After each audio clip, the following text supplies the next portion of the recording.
Numbers. Chapter 9.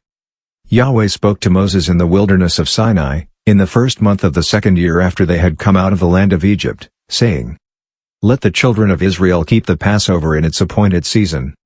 On the 14th day of this month, at evening, you shall keep it in its appointed season. You shall keep it according to all its statutes and according to all its ordinances. Moses told the children of Israel that they should keep the Passover. They kept the Passover in the first month, on the 14th day of the month at evening, in the wilderness of Sinai. According to all that Yahweh commanded Moses, so the children of Israel did.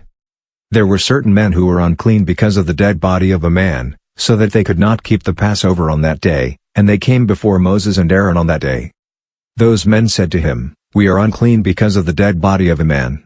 Why are we kept back, that we may not offer the offering of Yahweh in its appointed season among the children of Israel? Moses answered them, Wait, that I may hear what Yahweh will command concerning you.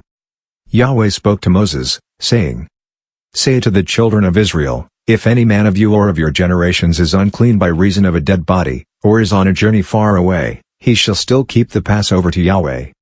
In the second month, on the 14th day at evening they shall keep it, they shall eat it with unleavened bread and bitter herbs. They shall leave none of it until the morning, nor break a bone of it. According to all the statute of the Passover they shall keep it. But the man who is clean, and is not on a journey, and fails to keep the Passover, that soul shall be cut off from his people. Because he didn't offer the offering of Yahweh in its appointed season, that man shall bear his sin.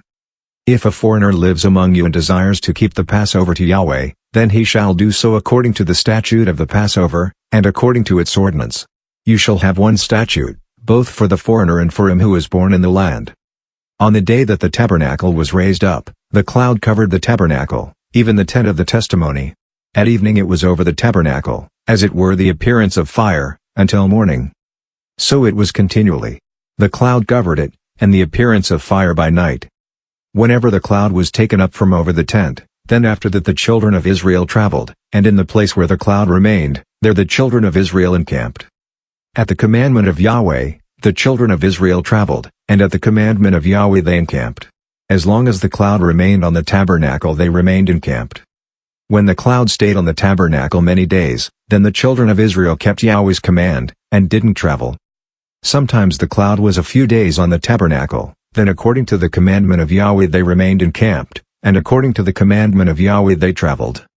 Sometimes the cloud was from evening until morning, and when the cloud was taken up in the morning, they traveled, or by day and by night, when the cloud was taken up, they traveled. Whether it was 2 days, or a month, or a year that the cloud stayed on the tabernacle, remaining on it, the children of Israel remained encamped, and didn't travel, but when it was taken up, they traveled. At the commandment of Yahweh they encamped, and at the commandment of Yahweh they traveled. They kept Yahweh's command, at the commandment of Yahweh by Moses,